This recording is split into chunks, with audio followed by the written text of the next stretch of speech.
Is £100,000 a life-changing sum of money? Some of you might say yes, but here is my journey with investing. I started investing at the age of 27. Now then, I was a PhD student. I was working multiple jobs on the side, making less than £30,000. But I had a life saving of £30,000 that I decided to put into the stock market. I also started this YouTube channel around that time, and it took me 2.5 years to get to my first £100,000. Now back then, £100,000 sounded like a lot of money, but has it really changed my life? In this video, I'm going to reflect on my journey to my first 100k, and recently I've hit my second 100k. I just want to go over the journey, show you my different pots that I do have, and just basically report back to you if it's actually made a dent in my life. Now this one is my main portfolio, and it is with Trading212, one of my favorite brokers. You can see this is a stocks and shares ISA with a current value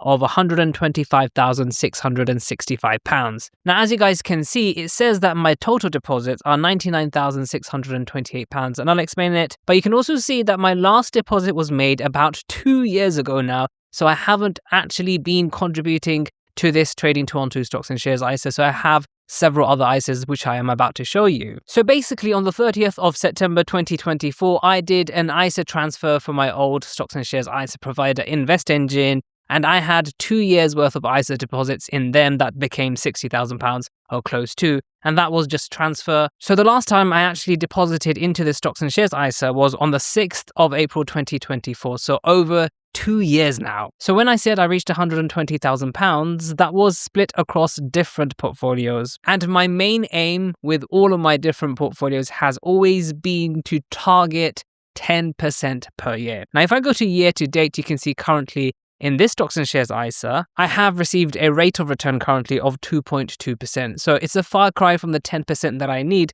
but I have several months left in the year, actually more than half of it, to try to get that 10%. Currently, as you can see, I have quite a bit of cash, so hopefully, fingers crossed, I'll find a good opportunity to do that. Now, if you would like to sign up to Trading212 and receive a free fractional share worth up to £100, all you have to do is to either follow the link in the description box down below, or scan this QR code that is appearing right now on your TV if you're watching there. Alternatively, actually, if you've signed up over the past 10 days but haven't received your free fractional share, then all you have to do is to press the 3 horizontal line menu at the bottom of the screen. Then scroll all the way down until you see the section Use Promo Code. And in this section, just use the code JUBAIR and you should receive a free fractional share. Now, Trading212 is my largest portfolio, and if you paid attention at the beginning, I did say I have £200,000 invested, and I will show you all the receipts. Now, so far in this portfolio, I have deposited a total of £80,000, including the ISA transfer that I talked about. So 2 lumps of £20,000 went in here, and then 1 ISA transfer of £40,000, which was 2 lumps of ISA deposits, have been transferred into here. So in total, I've made a gain of over £46,000. And if you do the math, that's more than 10% every single year, including the year that I'm on now. So even if I make just 2.2% this year, in total, I have received over 10% every single year. So I'm still on track. Now, this is a stocks and shares ISA that I have with another provider, and this has been my highest return in terms of rate of return over the past year. It has been a rate of return of over 40%. So I put in £300 into the stocks and shares ISA, and currently it is worth £449. So that's a gain of £139.37. So this portfolio is definitely on track to making more than 10% a year.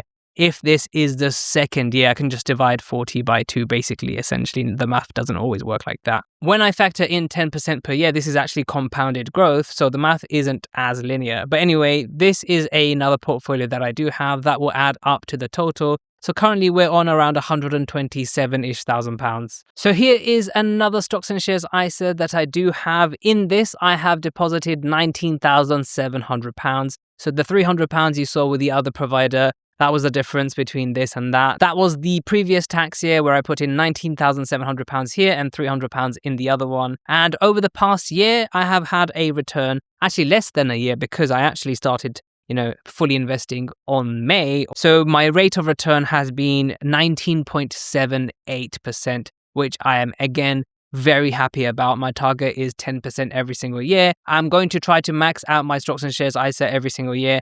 And by achieving 10% as a minimum, I will achieve my targets long term. So I can't do the math in my head. Maybe I'll put a total up here, but we are about £150,000-ish or whatever it is. Now here is a general investment account that I have, and its current value is £21,085. I deposited £21,050 or something along the lines of that. So I'm up by around £45. I have literally only had this account for a number of days. So yeah, these are new deposits and, I'm happy with the return so far. Here is another stocks and shares ISA that I have with a different provider, and its current account value is £10,006. Again, a matter of days ago, I deposited £10,000. I have a profit of £6. This is all in cash again, and I'm happy with this return so far. I just have to make £1,000 in profit for it to be 10%. And remember, next year I'm going to have to make 10% on top of 10% in order to keep on track with my target. Here is another general investment account that I have that I almost forgot, but it is worth around £998, again adding to my total. So here is another stocks and shares ISA that I have with a different provider, and currently its value is £10,030.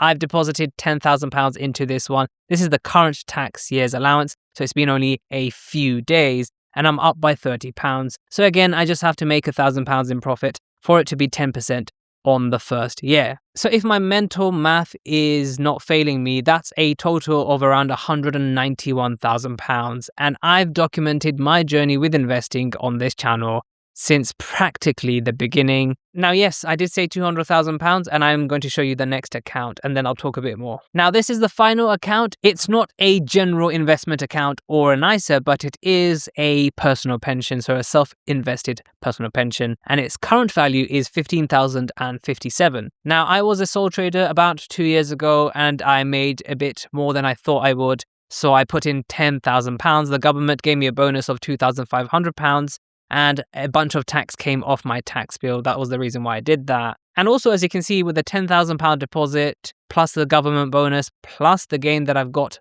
through investing on this account, it is now worth £15,000, which is pretty great, and one of the reasons why a pension could be a great idea. I don't know how much more I'm going to deposit into my personal pension. It does depend on a lot of factors, but I'm going to try to, prioritize that more. But in total, if you do the calculation, I have invested more than £200,000. My first £100,000, I believe, I hit when I was 29 and a half. I am currently 32. And that was my second £100,000. As you can see, for some reason, 2.5 years seems to be 100k for me. It doesn't make sense. Of course, there are so many different factors. My first £100,000 basically came from a £30,000 deposit, and then quite aggressive monthly deposits of around £1,000 per month, or maybe sometimes even 1,500. Back then, my salary was around £2,000, but I was living at home for most of it, so I was spending only about £300-400, and that's how I could actually put that money in. Now, the thing that I would say is that since reaching my first £100,000, I've kind of let go of the gas, so to speak, in terms of deposits. Now, apart from the extra £20,000 that I put into my general investment account, I have not really been depositing that much. Definitely not £1,000 per month. So it's quite fascinating that I did reach the second £100,000. But again, it's looking at tax efficiencies in the system. For example, by utilizing a pension, by using a general investment account, gaining profit on that, you can get around £3,000 in capital gains before you even have to pay tax. So utilizing all the different type of accounts that you can have so that you pay less tax and bring more into your different portfolios. So my main goal, of course, is to max out my stocks and shares ISA every single year. As you can see, I do have a general investment account with more than £20,000. So hopefully that will be my buffer that I will be creating so that I can max out my stocks and shares ISA again.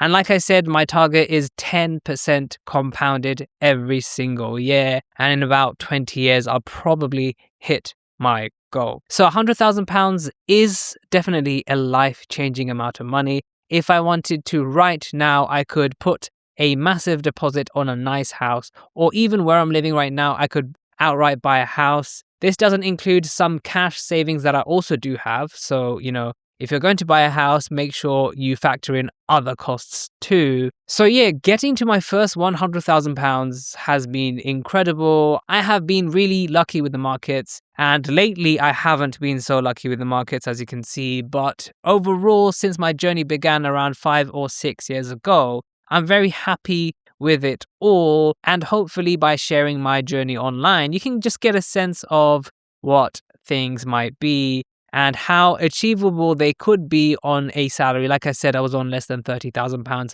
back then. Right now, I'm a business owner, so I pay myself around £50,000. So still not, massive amounts of earning. But from my business, I could put more into my pension, but that's not what I currently do. I do have quite a lot of personal expenses. So make sure to check out some of my other videos, and I'll see you in the next video.